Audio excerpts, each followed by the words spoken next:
Et puis après, politiquement correct oblige, ils se sont rendus compte qu'il n'y a pas seulement l'homme, il y a aussi la femme, et donc ils ont commencé à parler de Human of the Year, et puis c'est devenu Person of the Year. Est-ce que vous pouvez voir en filigrane, vous pouvez deviner qui, en décembre 2025, était Person of the Year? Tout simplement. Ça, c'est un test pour vos yeux, messieurs, dames. Je vais prendre. Il paraît qu'il y a différentes nationalités ici. Les Tunisiens, ils sont là? Oui. Quelles autres nationalités avons-nous? Où sont les Français? Éparpillés. Qui d'autre il y a? Il y a des Français ici? D'autres nationalités? Pour que je sache quelle langue utiliser, quelle blague, quel repère culturel. Algérienne? Seulement une? Je suis habitué à plus, j'en avais 120 à Djerba la semaine dernière qui sont venus dans santé là. Marhaba.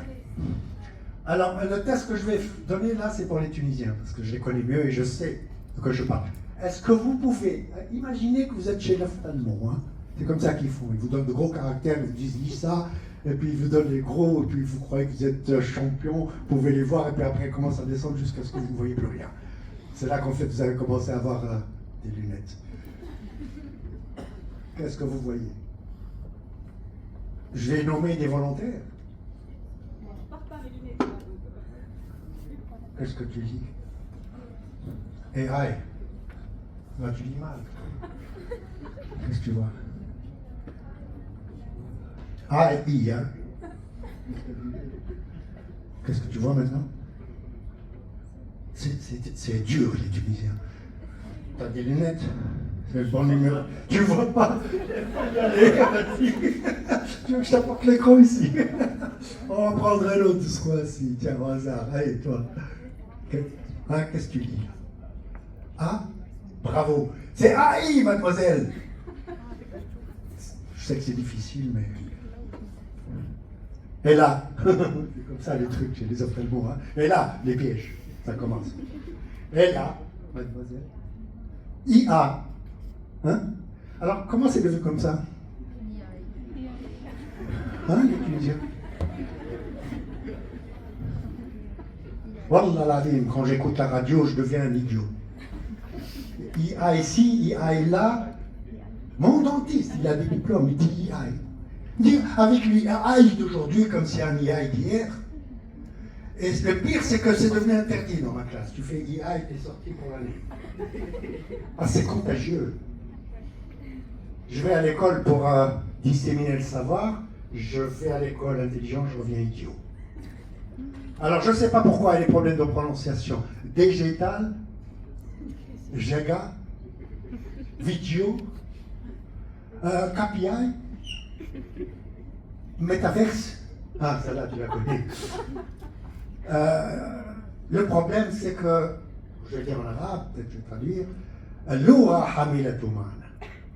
Le langage, la sémiotique, comporte un élément culturel extrêmement important. Et si tu ne sais pas nommer une technologie, c'est qu'elle t'a déjà dépassé. Alors je ne sais pas comment tout un peuple s'est tombé d'accord pour dire AI, quelque chose qu'on dit IA. En français, c'est IA, monsieur l'homme. Que ce soit écrit ou dit. Intelligence artificielle. En anglais, c'est AI. Artificial Intelligence. Et no inherits AI. It means nothing. Vous pouvez les parler en arabe, avec un estinaï. Ou je n'ai même en arabe, il faut dire des estinaï. Alors, ça c'est pour la parlotte et le langage, mais je vais tomber maintenant dans la définition de genre un peu plus intelligente. De quoi est-ce que nous sommes en train de parler? C'est quoi l'IA? Le taxi, le dentiste, le khabar, le marchand, tous ils parlent d'IA. Quand tu dis c'est quoi? Je ne sais pas ce que c'est. Pourquoi tu parles de ça? Wallah, la mode, j'ai peur. Alors, moi, je prends la définition d'un monsieur que je vous ai... Bon, je vais vous le présenter même maintenant, mais après, je vous mettrai dans son contexte. Monsieur Marvin Minsky. Parce que lui, il en avait marre déjà 10 ans après qu'on ait commencé à appeler ça intelligence artificielle, ce qui est absolument rien dire. Il a donné sa définition et regardez très bien comment elle est écrite. Il l'a dit en anglais, évidemment, là je traduis.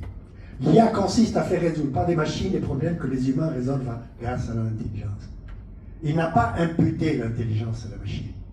Il a dit en parallèle, la machine fait qui faisait partie de l'Empire franc. Et là, l'archevêque Jacob von Triestein, il a mis toute sa fortune à faire des objets de ce genre. En fait, ici, c'est tout un quartier qu'il a mis sous forme d'automates. On va les voir de près et de loin. Il passait son temps à faire cela. 24 heures, et tu regardes, et puis il y a des automates qui bougent, qui tournent. Il y a même un coq quelque part qui se met à crier de bon matin. Des vaches qu'on allait. Bref, tout un village, et à la fin on voit toute l'image. Je me suis dit, ça c'est beau, on va donner ça à la technologie d'aujourd'hui. On va faire bouger ça, et voilà ce que l'IA d'aujourd'hui nous fait. Une image, elle te crée une scène. Bref, 97, ça c'est le premier Jésus-Christ. On a avant Jésus-Christ, après Jésus-Christ. Ça c'est le premier après Jésus-Christ. Qu'est-ce qui s'est passé en mai 97? Là, nous avons ce que j'aime dire en anglais, neurons versus silicon, puis ça sonne. En français, c'est moins bon, mais bref, le sens y est. On va mettre les neurones face au silicium et voir qui va gagner. La même chose encore, can machines think?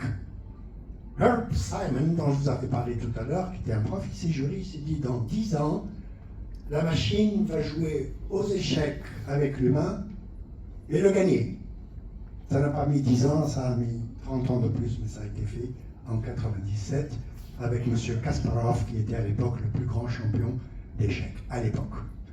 Puis IBM s'est dit, ben tiens, nous avons Deep Blue qui est un supercalculateur, et on va essayer de voir si vraiment elle peut battre l'humain au jeu d'échecs. Et le meilleur à battre, c'est Kasparov. Pourquoi? Parce que Kasparov, en 99, il a joué 124 jours sur Internet. À l'époque, on venait d'avoir l'Internet, Netscape, puis on pouvait voir les onglets. Et donc, Kasparov avait 124 onglets en haut avec son Netscape, et il pouvait jouer avec des joueurs de par le monde pour la première fois de l'histoire, sans même les connaître. Hein? J'imagine ça, 124 jours en même temps. Il va les gagner, tu crois? Il les voit même pas. Hein? Il les a tous gagnés. Pour lui, c'est le meilleur moment de sa vie. Et IBM, à ce moment, c'est lui qu'on veut. Un type comme ça. Alors, il y a même des gens qui ont fait des théories sur le cerveau de Kasparov. Ils ont dit, après, on va le faire une autopsie, on va voir si dans son cerveau, il n'y aurait pas peut-être un ratage étrange déjà fait. Alors, on va le regarder, on va le voir ici. C'est lui qui est debout. Et l'effet est immédiat, et il est très percutant, on va voir encore davantage. Ici, c'est les travailleurs âgés de 26 ans et plus. C'est l'accroissement des recrutements de ces gens-là. Pour les Gen Z, 22-25 ans, c'était normal jusqu'à novembre 2022, et après, downhill, jusqu'à 16% de chute. Alors évidemment, vos amis d'outre-Atlantique sont conscients de cela. Je ne sais pas si vous l'êtes. Qu'est-ce qui s'est passé? Alors avant, ce que nous avions un cordonnier, par exemple, là, un mécanicien, et puis il recrutait toujours ce qu'on appelle un apprenti. En été, pour travailler, compétent. Moi, j'ai vu des gens donner un rapport en 2 heures, ce qu'un expert donnerait en 3 semaines. Donc, il passe pour un expert. Et maintenant, avec l'IA que nous avons, nous passons tous pour des experts. Parce que nous faisons des choses que les experts font, mais nous ne sommes même pas au courant de ce que nous sommes en train de faire, parce que c'est l'IA, en fait, qui est en train de le faire. Alors, qu'est-ce qui se passe? En temps normal, les débutants entrent dans l'entreprise, passent son temps, il devient débutant, performant, compétent, jusqu'à devenir un expert. Ça peut prendre 20, 25, 30 ans. Ça, c'est le cycle normal. Maintenant, qu'est-ce qui se passe? Il se passe qu'il n'a même pas la chance d'entrer dans une entreprise. Il va avoir un certain savoir au début acquis à l'université, qu'il va garder tel quel, parce qu'elle n'a nulle part où l'augmenter. Il ne peut pas être recruté, et même s'il l'est, en fait, le travail pour lequel on va le destiner a déjà été donné à l'IA. Alors ça, c'est ce qu'on appelle le never skilling, c'est lorsqu'on n'apprend jamais, on n'a jamais l'occasion d'apprendre. Ici,